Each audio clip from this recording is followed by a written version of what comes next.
Welcome दोस्तों। आज की इस वीडियो में देखेंगे हम सिंक्रोनस मोटर में हंटिंग प्रोसेस, क्योंकि हंटिंग अल्टरनेटर में भी होता है। तो जो हंटिंग की जो प्रोसेस होती है, इस हंटिंग की प्रोसेस को कैसे दूर करते हैं या हंटिंग क्या है, जिसे फेस स्विमिंग भी कहा जाता है। तो इसके बारे में देखेंगे, हंटिंग और फेस स्विमिंग। तो स्विंगिंग, हंटिंग और फेस स्विंगिंग, इसके शब्द को आप पकड़िए। ठीक है, तो स्विंगिंग लिखा है, फेस स्विंगिंग या हंटिंग। तो इसमें होता क्या है, क्या होता है, जब सिंक्रोनस जो मोटर है वो अचानक लोड उसमें परिवर्तन होने लगे, मतलब लोड बार बार चेंज होने लगे, तो उसके कारण क्या होता है, उसके घूर्णन की जो गति है वो थोड़ी सी उसमें अंतर पैदा हो जाता है, मतलब थोड़ा डिफरेंस हो जाएगा, कम हो जाएगा। तो उसके कारण क्या होता है, ये हंटिंग होता है। मतलब ऑसिलेशन करेगा रोटर पार्ट। ठीक है, जैसी लोड बढ़ेगा तो अचानक तो ऑसिलेशन तो करने लगेगा, तो उसी के कारण हंटिंग पैदा होता है। तो इसमें हंटिंग कैसा होता है इसके बारे में देखेंगे। सबसे पहले तो हम, होता क्या है, जब डेम्पर वाइंडिंग रोटर के पोल फेस में इसको क्यों करते हैं, हंटिंग को दूर करने के लिए। क्योंकि हंटिंग को दूर करना है तो डेम्पर वाइंडिंग का यूज़ करना ही पड़ेगा, ये दोष निवारण है। लेकिन एक्चुअल में हंटिंग क्या है, हम इसे देखेंगे। तो ये कॉपर के मोटे मोटे बार को रखकर इसे दोनों तरफ से शॉर्ट सर्किट करके बनाई जाती है। किसको, डेम्पर वाइंडिंग को। ठीक है, क्योंकि यहाँ पर हम डेम्पर वाइंडिंग का यूज़ करेंगे, तो ये डेम्पर वाइंडिंग कॉपर के मोटे मोटे बार होते हैं, एक सिरे से दूसरे सिरे तक ये ऐसा शॉर्ट किया हुआ रहेगा। मतलब यहाँ से करंट फ्लो होगी, फिर जाएगी, फिर आएगी, फिर जाएगी, फिर आएगी, इस तरीके से इसको शॉर्ट करके रखेंगे दोनों साइड से। ठीक है दोस्तों, अब देखेंगे इसके मेन पॉइंट पर कि हंटिंग होता क्या है। तो हंटिंग क्या होता है दोस्तों, जब रोटर रोटेट करता है। ठीक है, तो जब रोटर रोटेट करता है, तो ये रोटर देख लेते हैं हम। तो हंटिंग इस डायग्राम से समझेंगे हम यहाँ पढ़ रहे हैं हंटिंग, और हंटिंग क्या होता है। तो जब ये रोटर रोटेट करता है, ये रोटर पार्ट है आपका, और ये रोटर रोटेट करेगा किसके माध्यम से, पोनी मोटर के माध्यम से। जब रोटेट करता है तो उसके पोल सिंक्रोनस स्पीड में रोटेट करने लगते हैं, क्योंकि ये क्या करेगा रोटर, ये भी सिंक्रोनस स्पीड में रोटेट करने लगेगा। कौन सी स्पीड में, सिंक्रोनस स्पीड में रोटेट करने लगेगा दोस्तों। तो जब रोटर रोटेट करेगा, ये पोनी मोटर इसको घुमाएगा, तो ये सिंक्रोनस स्पीड में रोटेट करने लगेगी। तो ये क्या है, अपने एक्सिस के दोनों तरफ ऑसिलेशन करने लगता है ये रोटर। जब सिंक्रोनस स्पीड में घूमेगा तो ये इधर भी ऑसिलेशन करने लगेगा और इधर भी ऑसिलेशन करने लगेगा, मतलब कि दोलन करने लगेगा। क्या करने लगेगा, दोलन करने लगेगा। दोनों साइड दोलन करेगा, इधर भी दोलन करेगा, क्योंकि सडनली लोड चेंज होगा तो रोटर पार्ट दोनों साइड ऑसिलेशन करने लगेगा, अर्थात दोलन करने लगेगा। तो ये जो ऑसिलेशन है या दोलन, लोड के कम ज़्यादा के कारण होता है। ये जो रोटर में दोलन हो रहा है, ये किसके कारण हो रहा है, लोड के कम ज़्यादा के कारण। लोड सडनली बढ़ रहा है, फिर कम हो रहा है, फिर बढ़ रहा है, फिर कम हो रहा है। तो ये बढ़ने और कम होने के कारण क्या करेगा, ये रोटर सडनली ऑसिलेशन करने लगेगा। तो बार बार लोड चेंज हो रहा है, लेट जैसे कि बढ़ेगा लोड फिर कम होगा, तो ये बार बार ये क्रिया चलती रहेगी। तो इसके कारण क्या हो जाएगा, यही क्रिया के कारण ये जो रोटर है ये दोलन करने लगता है, और जब दोलन करेगा तो उसी को हम क्या कहेंगे, हंटिंग कहते हैं। तो ये जो रोटर में इफेक्ट पैदा हो रहा है, यही हंटिंग इफेक्ट होती है। अब हंटिंग को दूर करने के लिए हम किसका यूज़ करेंगे, तो इस दोष को दूर करने के रोटर पोल पर फील्ड वाइंडिंग के अतिरिक्त एक और वाइंडिंग करते हैं, और उसका नाम होता है डेम्पर वाइंडिंग। उसका नाम क्या है दोस्तों, डेम्पर वाइंडिंग। तो हंटिंग को दूर करने के लिए, हंटिंग को दूर करने के लिए हम क्या करेंगे, डेम्पर वाइंडिंग का यूज़ करेंगे। इसे अवमंदक कुंडली भी कहा जाता है या डेम्पर वाइंडिंग भी कहते हैं। ठीक है, तो ये कैसी किस टाइप की होती है इसका कंस्ट्रक्शन, ये कॉपर रॉड को एंड से शॉर्ट सर्किट करके बनाती है। मतलब कि किस टाइप से, इस टाइप से मैंने बताया आपको, कॉपर रॉड को एंड तक शॉर्ट सर्किट किया हमने। ठीक है, तो शॉर्ट सर्किट करके बनाएंगे इसके हम। अब यदि सडनली सिंक्रोनस मोटर की जो स्पीड है, ये सिंक्रोनस स्पीड से अधिक हो जाए, अब सिंक्रोनस स्पीड से अधिक हो जाए तो इसको मेंटेन कौन करेगा, ये डेम्पर वाइंडिंग मेंटेन करेगी इसकी स्पीड को। मोस्ट इंपॉर्टेंट पॉइंट है, ये बहुत बार पूछा गया दोस्तों। मैं आपको कहना चाहूँगा कि आप रोज एक पर्टिकुलर जो है, चलिए आगे चलते हैं हम, और यहाँ पर देखते हैं कुछ जो इम्पोर्टेंट कंटेंट होते हैं, महत्वपूर्ण तथ्य जो फैक्ट है। तो ये इम्पोर्टेंट फैक्ट क्या होता है, इसे भी याद रखना जरूरी है, क्योंकि ये जो है यहीं से एक एक नंबर के क्वेश्चन बनते हैं। तो स्टेटर में प्रेरित वोल्टेज और सप्लाई वोल्टेज के बीच का जो कोण होता है वो क्या होता है, ज़ीरो। लोड रनिंग अवस्था में क्या हो जाएगा, शून्य, तथा लोड रनिंग अवस्था में 180। तो कब की कंडीशन में है, एक तो शून्य लोड की कंडीशन में, जब लोड कनेक्ट ना हो तब 0 एंगल बनेगा, और लोड की कंडीशन में 180 डिग्री बनेगा। ठीक है, ये हमें याद रखना पड़ेगा। उसके बाद है सिंक्रोनस मोटर की जो स्टेटर वोल्टेज है ईबी, वो बैक ईएमएफ तथा सप्लाई वोल्टेज है उसको वी, ये दोनों के बीच में क्या होता है, वेक्टर का डिफरेंस होता है, मतलब सदिश अंतर होता है। उसके बाद थर्ड पॉइंट है सिंक्रोनस मोटर के स्टेटर में प्रेरित विद्युत वाहक बल अर्थात बैक ईएमएफ ईबी जिसे कहा जाता है। तो ये बल जो है केवल रोटर के एक्साइटेशन पर डिपेंड करेगा। अब यदि एग्जाम में पूछ लिया जाए कि सिंक्रोनस मोटर में बैक ईएमएफ किस पर डिपेंड करता है, तो हमें आंसर पता रहना चाहिए कि ये बैक ईएमएफ जो है ये रोटर के एक्साइटेशन पर डिपेंड करता है। एक क्वेश्चन बन गया दोस्तों। यदि एक सिंक्रोनस मोटर का गतिशील अवस्था में किसी कारण से एक्साइटेशन समाप्त हो जाए, कोई सिंक्रोनस मोटर है और वो स्पीड में रोटेट कर रही है, ठीक है, और उसका जो है एक्साइटेशन समाप्त हो जाए, तो मोटर क्या हो जाएगी, रुक जाएगी या जल जाएगी, ऐसे ऑप्शन आएंगे। लेकिन हमें याद रखना है मोटर क्या हो जाएगी, रुक जाएगी। इसके बाद है सिंक्रोनस मोटर में सबसे अधिक होने वाली जो लॉसेस हैं वो है आयरन लॉस। कौन सी लॉस है, आयरन लॉस। और आयरन लॉस किस में होता है, कोर में होता है दोस्तों, तो ये भी हमें याद रखना है। इसके बाद देखेंगे नेक्स्ट पॉइंट, मोटर के एक्साइटेशन की जो डायरेक्शन यदि आपको चेंज करना है, घूर्णन की दिशा परिवर्तित करना है, तो इस पर मोटर के उत्तेजन की दिशा परिवर्तन से रोटर के घूर्णन दिशा में क्या है, कोई चेंजेस नहीं होंगे, कोई प्रभाव नहीं पड़ेगा। उसके बाद है एक और पॉइंट, इस मोटर के सभी लोड जो है वो फील्ड फ्लक्स फाई पर कांस्टेंट होंगे, ये भी याद रखना है हमें। नेक्स्ट पॉइंट है स्टेटर और रोटर का जो फील्ड इंटरलॉकिंग के कारण क्या होता है, सिंक्रोनस मोटर सिंक्रोनस स्पीड में घूमता है। मैंने बता दिया आपको, एक तो रोटर का और दूसरा स्टेटर का। तो ये रोटर पोल और स्टेटर पोल दोनों क्या हो जाएंगे, ये मैग्नेटिकली लॉक हो जाएंगे। ये जो मैग्नेटिकली लॉक शब्द है ये कई बार पूछा गया है कि मैग्नेटिकली रोटर पोल और स्टेटर पोल किस में होते हैं, मैग्नेटिकली लॉकिंग, तो ये किस में होते हैं, सिंक्रोनस मोटर में। ये हमें याद रखना है दोस्तों। तो इस मोटर के रोटर मतलब रोटर में जो स्लॉट्स की संख्या, खांचों की संख्या, और स्टेटर में खांचों की संख्या से कम होती है। तो ये इस पॉइंट को मोस्ट इम्पोर्टेंट पॉइंट है, ये बहुत बार पूछा भी गया है कि सिंक्रोनस मोटर में रोटर के खांचों की संख्या कम होगी और स्टेटर में खांचों की संख्या ज़्यादा होगी। तो ये जो स्लॉट्स की संख्या है रोटर में कम होगी, ये हमें याद रखना है, जिसको हम एक्साइटर से घुमाते हैं। वाट जो है रोटर के इनपुट का अर्थ होता है प्रेरण मोटर या सिंक्रोनस वोल्टेज से होता है, क्योंकि यहाँ वाट लिखा होगा। ठीक है, फिर क्या है, बहुत सारे ऐसे फीचर होते हैं जो हमें याद नहीं रहते।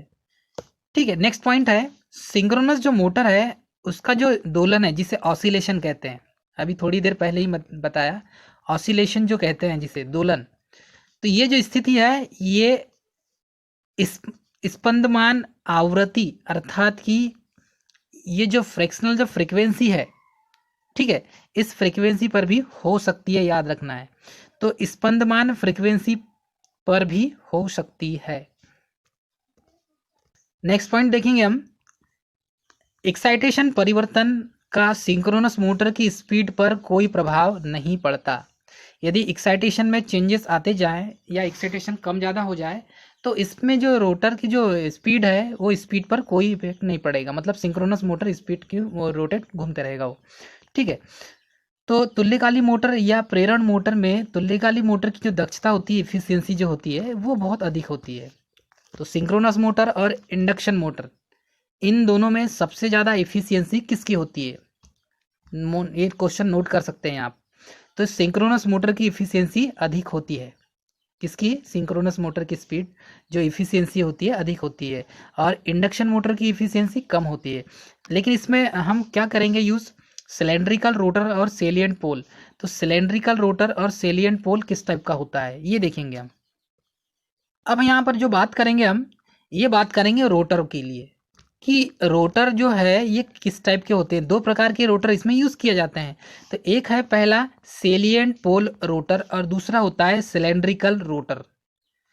तो ये सेलिएंट पोल रोटर का कंस्ट्रक्शन कैसा होता है, तो देख रहे हैं इसका डाया बहुत चौड़ा है कि नहीं, और एक्सल छोटा है, और इसमें सिलेंड्रिकल मतलब ये ड्रम टाइप का हो गया, सिलेंड्रिकल किस टाइप का है, ये ड्रम टाइप का है। और इसका जो एक्सल है, ये देखो यहाँ ये बहुत डाया छोटा है, एक्सल बड़ा दिख रहा है यहाँ पे। तो इसमें देखेंगे जो सेलियंट पोल रोटर होता है, इसका जो चक्का है ये लो स्पीड के लिए यूज़ किया जाता है। यदि हमें स्पीड कम चाहिए तो सेलियंट पोल रोटर का यूज़ करेंगे। और यूज़ कहाँ करते हैं, जैसे डीजल प्राइम मूवर में इसका यूज़ किया जाता है, और हाइड्रो सिस्टम में, ठीक है, जल टरबाइन जो होता है उसमें इसका यूज़ करते हैं।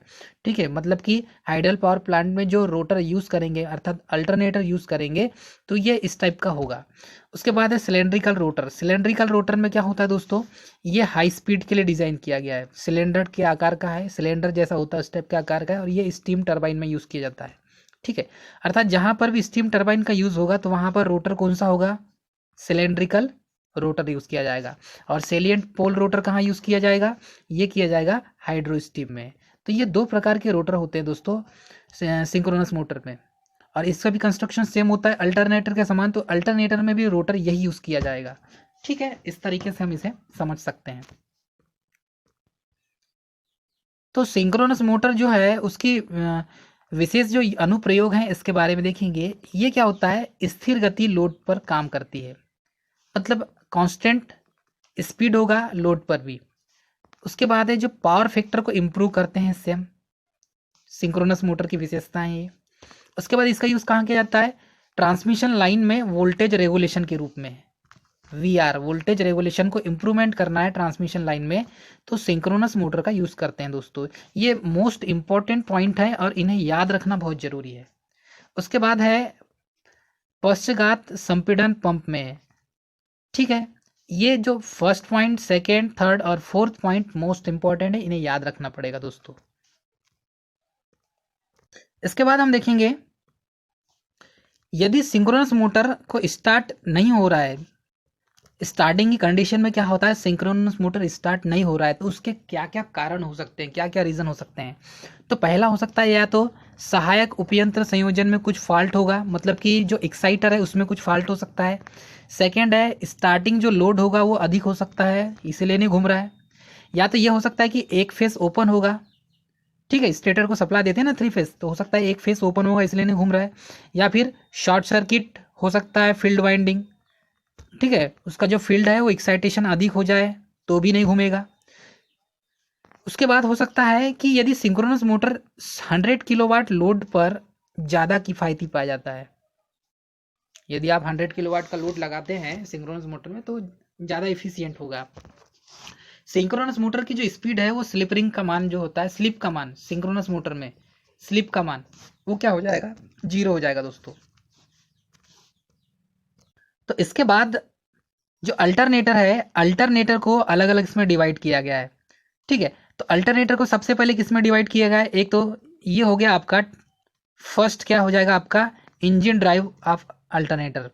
मतलब कि ये जो इंजन जब आप उसको इसके रोटर पार्ट को घुमाएंगे तो किस किस के माध्यम से आप उसके रोटर को घुमा सकते हैं, मतलब अल्टरनेटर को घुमा सकते हैं आप। तो इंजन ड्राइव अल्टरनेटर कौन कौन सा हो जाएगा, एक तो डीजल इंजन अल्टरनेटर सेट हो जाएगा, सेकेंड है पेट्रोल इंजन अल्टरनेटर सेट हो जाएगा। तो ये दो सेट मोस्ट इंपॉर्टेंट है। सेकेंड है आपका टरबाइन ड्राइव अल्टरनेटर, तो टरबाइन ड्राइव अल्टरनेटर का भी यूज़ करते हैं हम।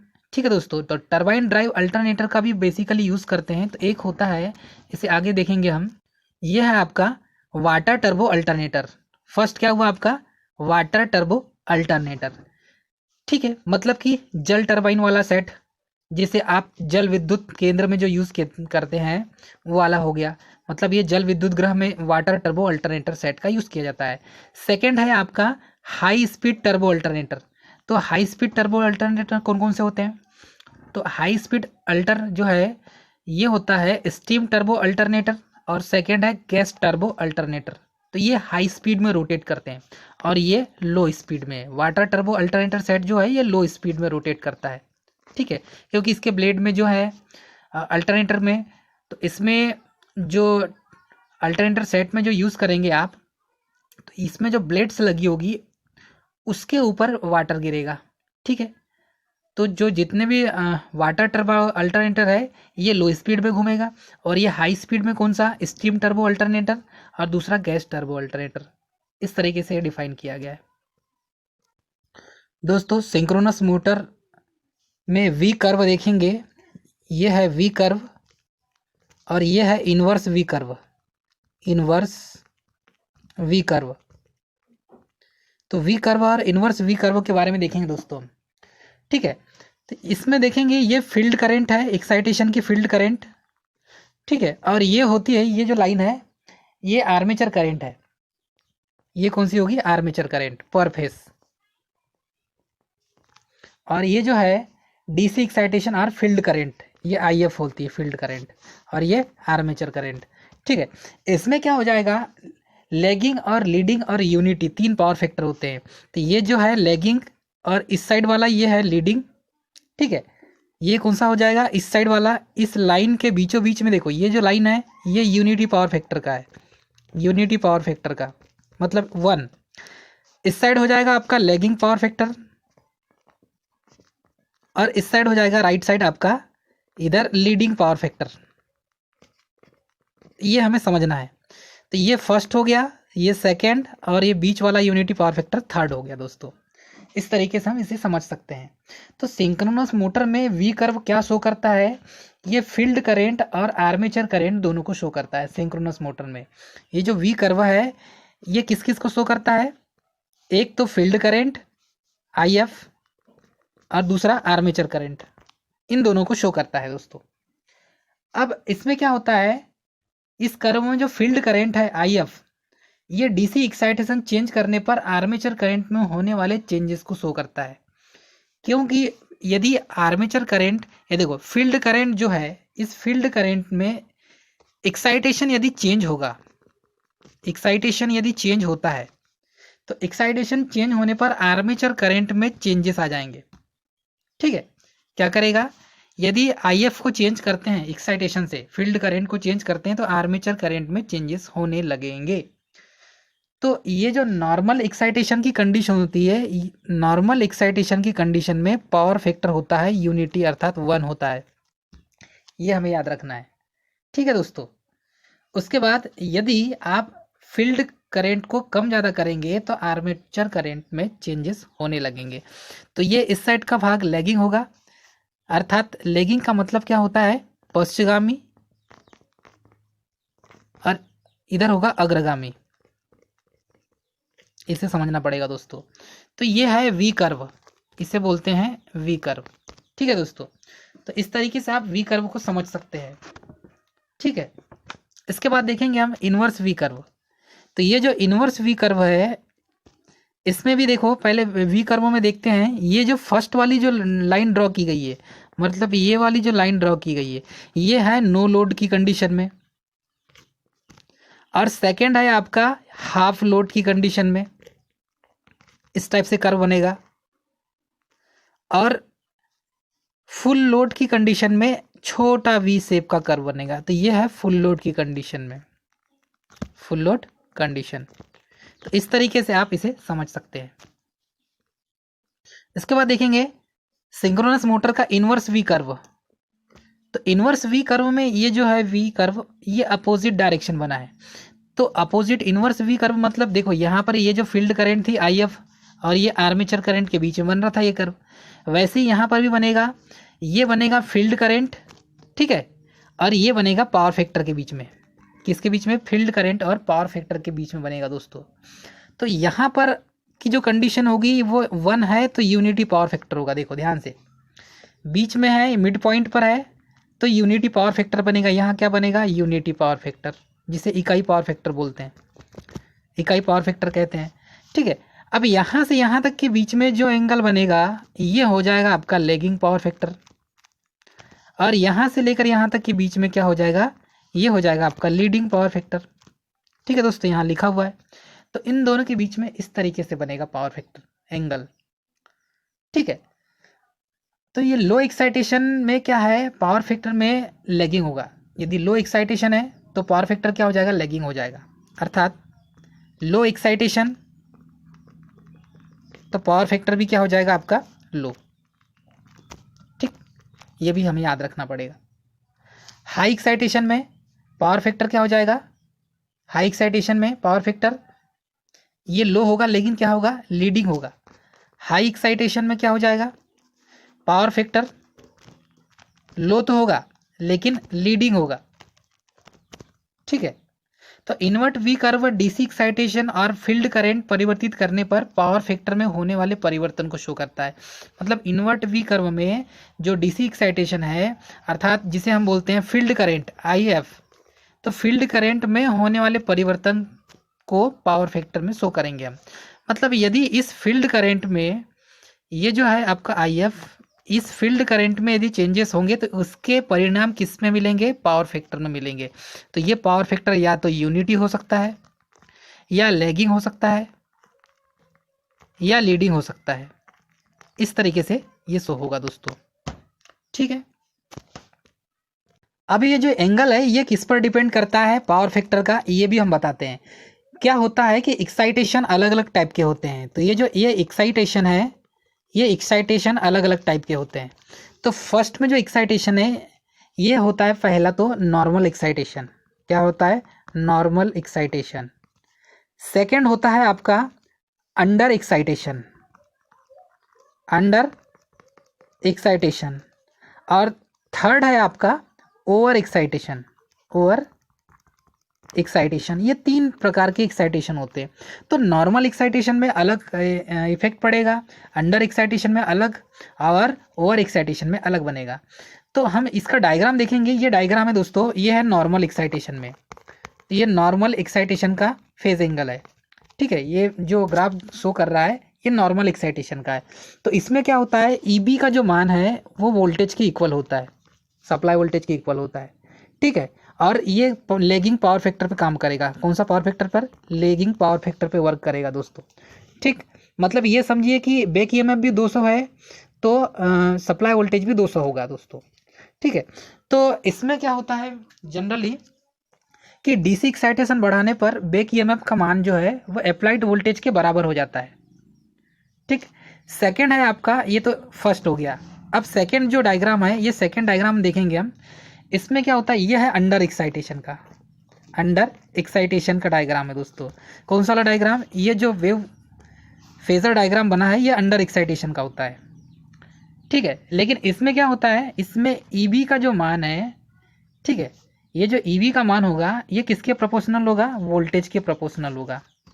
ठीक, मतलब कि इसमें यदि बैक ईएमएफ 150 है वोल्ट है तो वोल्टेज कितना हो जाएगा, 200 वोल्ट होगा, क्योंकि उसका अपोज करेगा तो 50 वोल्ट ड्रॉप हो जाएगा वहाँ पर। ये करेगा लेगिंग पावर फैक्टर पे वर्क। इसे समझने के लिए आपको सबसे पहले एक्साइटेशन पढ़ना पड़ेगा दोस्तों। अब यदि थर्ड पॉइंट है, सिंक्रोनस मोटर को यदि आप ओवर एक्साइटेशन करते हैं, ओवर एक्साइटेशन करते हैं सिंक्रोनस मोटर को, तब की कंडीशन क्या होगी, तब की कंडीशन में जो ईबी है इज ग्रेटर देन वी हो जाएगा। मतलब बैक ईएमएफ जो है, यदि ये 200 वोल्ट है बैक ईएमएफ, तो ये जो आपका सप्लाई वोल्टेज है ये 150 होगा। तो इस तभी तो तब की कंडीशन में बैक ईएमएफ ज़्यादा होगा आपका। तो ये होता है ऐसा यूनिटी पावर फैक्टर पर। कब की कंडीशन में होता है, यूनिटी पावर फैक्टर पर होता है, अर्थात जब पावर फैक्टर 1 हो तब की कंडीशन में होता है, और वो भी लीडिंग पावर फैक्टर पर होता है। तो पावर फैक्टर क्या है उस समय, पुअर और डिक्रीज्ड होता है इस कंडीशन में फिर। ठीक है, तो इसे इस तरीके से हम समझ सकते हैं दोस्तों। दोस्तों हमारे वीडियो को पूरा देखें और फटाफट चैनल को सब्सक्राइब कर दें। Thank you.